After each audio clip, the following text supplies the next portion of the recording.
శాంతి. మురళీ రవళి. ఈరోజు మురళీలోని కొన్ని మధుర మహావాక్యాలు. తేదీ 5/11/2023. అవ్యక్త మురళి. Revise date 10/3/1996. చేసేవారు మరియు చేయించేవారి స్మృతి ద్వారా కర్మాతీత స్థితి అనుభవం. ఈరోజు కళ్యాణకారి తండ్రి తన సహచరులైన కళ్యాణకారి పిల్లలను చూస్తున్నారు. పిల్లలందరూ చాలా ప్రేమతో విశ్వ కళ్యాణ కార్యంలో నిమగ్నమై ఉన్నారు. ఇటువంటి పిల్లలను చూసి బాప్ దాదా వాహ్ సాథీ పిల్లలు వాహ్ అనే పాట పాడుతున్నారు. ఈరోజు బాప్ దాదా సేవ యొక్క వేగాన్ని చూస్తున్నారు. సేవా వేగం ఎక్కువగా ఉందా లేక స్వపురుషార్థపు వేగం ఎక్కువగా ఉందా, రెండింటిలోనూ బ్యాలెన్స్ ఉందా లేదా అనే విషయాన్ని చూస్తున్నారు. బ్యాలెన్స్ ఉంచుకున్నప్పుడే విశ్వ పరివర్తక ఆత్మలకు ప్రకృతికి ఆశీర్వాదాలు లభిస్తాయి. దీనితో పాటు మీరందరూ కర్మయోగులు. జ్ఞానం చెబుతారు, దృష్టినిస్తారు, కోర్సు చెప్తారు, మ్యూజియం అర్థం చేయిస్తారు. ఇవన్నీ శ్రేష్ట కర్మలు. కనుక మీరు కర్మయోగులు. కర్మ చేసేటప్పుడు యోగం బ్యాలెన్స్ ఉండాలి. సేవ లేక కర్మ, స్వపురుషార్థపు యోగయుక్త స్థితి అన్నింటిలో బ్యాలెన్స్ ఉంచుకోవాలంటే చేయించేవారు తండ్రి నేను చేసే ఆత్మను అనే మాట అన్నింటిలోనూ బ్యాలెన్స్గా ఉంచుతుంది. నేను నిమిత్త మాత్రుడను అని మరచి నేనే చేస్తున్నాను అనే భావనయే మాయ రావటానికి మెయిన్ ద్వారంగా అవుతుంది. బాబాపై ప్రేమ ఉంది అనడానికి గుర్తు కర్మాతీతంగా కావటం. కర్మాతీతం కావాలంటే చేయించే తండ్రి జ్ఞాపకం ఉండాలి. కర్మేంద్రియాలతో నేను చేయిస్తున్నాను అనే భావన కూడా ఉండాలి.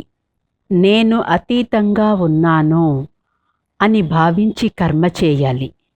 లేకపోతే మనస్సు, బుద్ధి, సంస్కారాలకు వశమవుతారు. స్వరాజ్య అధికారి కాలేరు. నేను విశేష ఆత్మను, మాస్టర్ సర్వశక్తివంతుడను, నేను చేయించే ఆత్మను అని జ్ఞాపకం ఉన్నప్పుడు యజమాని అనే స్మృతి కూడా ఉంటుంది. లేకపోతే మీ మనసే మిమ్మల్ని నడిపిస్తుంది.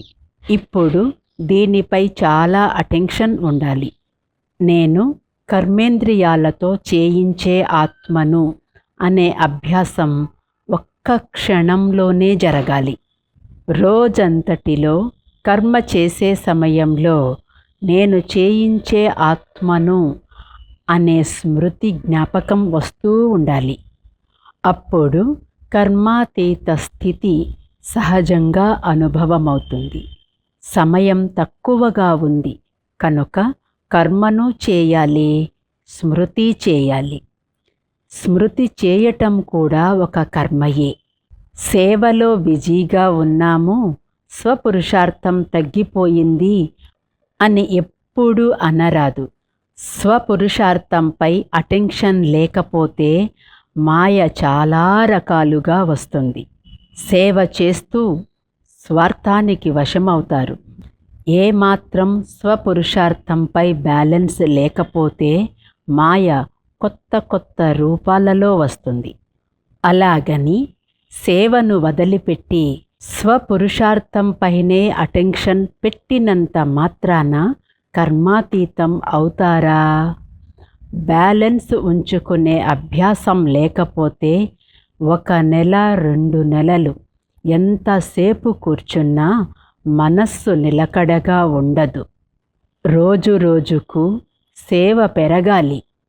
మరి కేవలం కూర్చొనే తపస్సు ఎలా చేస్తారు? రెండింటిపైన బ్యాలెన్స్ ఉండాలి. బ్యాలెన్స్ ఉన్నప్పుడు సేవా బంధనం బంధనంగా కాదు, సంబంధం అవుతుంది. లౌకిక సంబంధాలు కూడా సేవా సంబంధంగా అవుతాయి. సేవ మధురమైన సంబంధం. నేనే చేయాలి, నేనే చేయగలను అనుకోరాదు. నేను నిమిత్త మాత్రంగా ఉన్నాను అని భావించినప్పుడు బాధ్యత ఉన్న అలసట ఉండదు, తల బరువెక్కదు. చేయించే తండ్రి చాలా మసాజ్ చేస్తారు, మీ తల ఫ్రెష్గా అవుతుంది. మందుల ద్వారా శరీరంలో శక్తి వచ్చినప్పుడు తండ్రి స్మృతి ద్వారా ఆత్మలో శక్తి రాదా? సేవలో ఉదాసీనత, అలసట, తల బరువుగా ఉంది అంటే చేయించేవారి స్మృతిని మరచిపోయారని అర్థం. మీరు స్మృతి మరియు సేవలలో బ్యాలెన్స్ ఉంచుకున్నప్పుడు సమాప్తి సమయాన్ని త్వరగా తీసుకువస్తారు.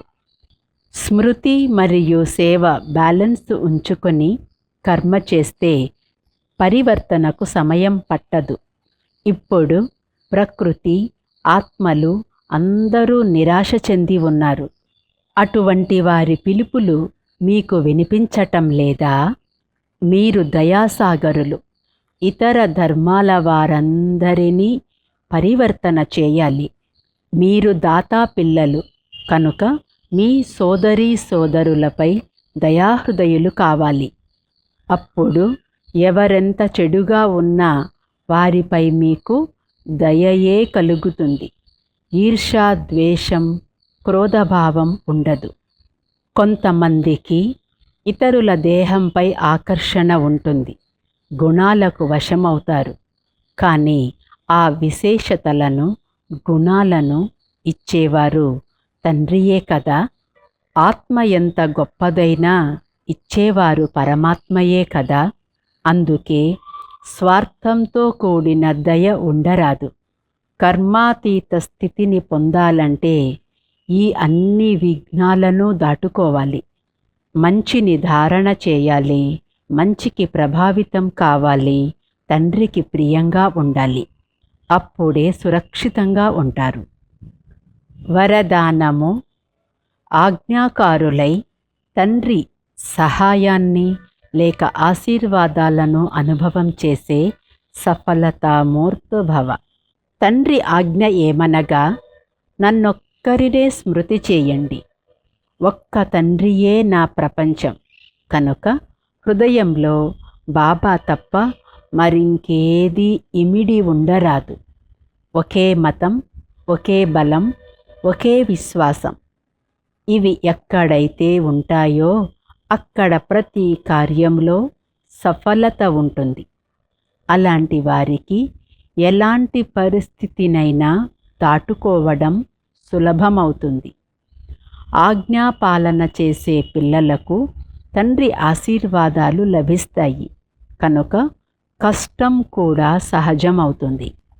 స్లోగన్: కొత్త బ్రాహ్మణ జీవితపు స్మృతిలో ఉంటే పాత సంస్కారాలేవీ ఉత్పన్నం కావు. ఓం శాంతి. ఆత్మిక తండ్రికి, ఆత్మిక పిల్లల యొక్క ఈశ్వరీయ మధుర స్మృతులు, శుభోదయం మరియు నమస్తే. ఓం శాంతి.